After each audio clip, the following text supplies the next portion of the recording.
অনেক লেবার লাগিয়ে আমরা ওগুলোকে পরিষ্কার করছি। আর ডিএনজিও তারা নিজেরা ওই ওপর দিয়ে কাটার দিয়ে কাটছে। আশা করছি যে যাকে পাওয়া যাচ্ছে না, আশা করছি আজকে হয়তো পেতে পারে। একটা উদ্ধার কাজ এটা হয়ে গেলে তারপরে আমরা মাস স্কেলে ডেব্রিজ তোলার ব্যবস্থা করব। হ্যাঁ, সেটা আমরা ওই ডেব্রিজ গুলোকে ওই জন্য আমরা অসাবধানী অবস্থায় তুললে তো সে ইয়ে হয়ে যাবে।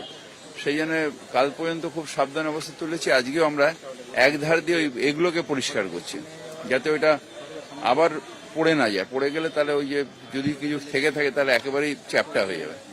তো সেইটার জন্য খুব সাবধানের তলায় আমরা আস্তে আস্তে ভেতরটা খুঁড়ে খুঁড়ে খুঁড়ে খুঁড়ে খুঁড়ে খুঁড়ে একটা হোল তৈরি করে ওর ভেতরে যাওয়ার চেষ্টা করা হচ্ছে, যে কিছু আছে কিনা দেখার জন্য।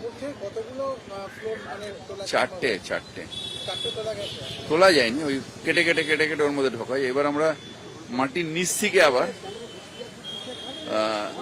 ওই ডেব্রিজ গুলোকে পরিষ্কার করে ওখান দিয়েও ঢোকার চেষ্টা হচ্ছে। হ্যাঁ, নাহলে তো বড় মেশিন আসতো এতক্ষণে। ওই কি বলে, ওই যেটা ক্রেন আর ওপর দিয়ে যেটা তোলে, ওগুলো একটা একটা করে তুলে নিলে তো ও তো 1-2 দিনের ব্যাপার ছিল।